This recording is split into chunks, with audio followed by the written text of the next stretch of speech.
Hello everyone, কেমন আছো তোমরা সবাই? আশা করছি তোমরা সবাই অনেক ভালো রয়েছো। অনেক দিন বাদে একটা নতুন ভিডিও নিয়ে চলে আসলাম। তো চলো দেখে নেওয়া যাক নতুন রেসিপিটি। আজ আমি বানাবো পটলের পকোড়া। তো চলো দেখে নিই রেসিপিটি কেমন। প্রথমেই আমি নিয়ে নিয়েছি পটলকে ভালো করে ধুয়ে ছিলে নিয়ে আমি কুচি কুচি করে কিন্তু দিয়ে দিয়েছি গ্রাইন্ডারে। তারপরে দিয়ে দিয়েছি লঙ্কা আর একটুখানি নুন দিয়ে ভালো করে পেস্ট করে নিই।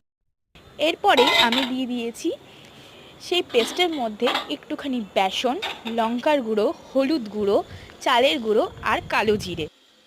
ভালো করে ব্যাটারটাকে পেস্ট করে নিতে হবে, নাহলে কিন্তু জল জল যদি হয়ে থাকে একদম পকোড়াটা ভালো হবে না। এরপরে আমি চাপিয়ে দিলাম প্যানটাকে ভালো করে গরম করে নিই। ভালো করে গরম হয়ে যাওয়ার পর সেই তেল দিয়ে দিতে হবে। তেল দিয়ে ভালো করে গরম করে নিয়ে সেই তেলটাকে দিয়ে দিতে হবে একটুখানি ব্যাটারের মধ্যে। ভালো করে মিক্সড করে সেই কড়াইটা তাতানো হয়ে গেলে সেই কড়াইয়ের মধ্যে ছোট ছোট আকারে আমাদের পকোড়াগুলি দিয়ে দিতে হবে। ভালো করে আঁচ কমিয়ে লাল লাল করে আমাদের কিন্তু পকোড়াগুলো ভেজে নিতে হবে। তো এই হচ্ছে আমাদের পকোড়ার রেসিপি।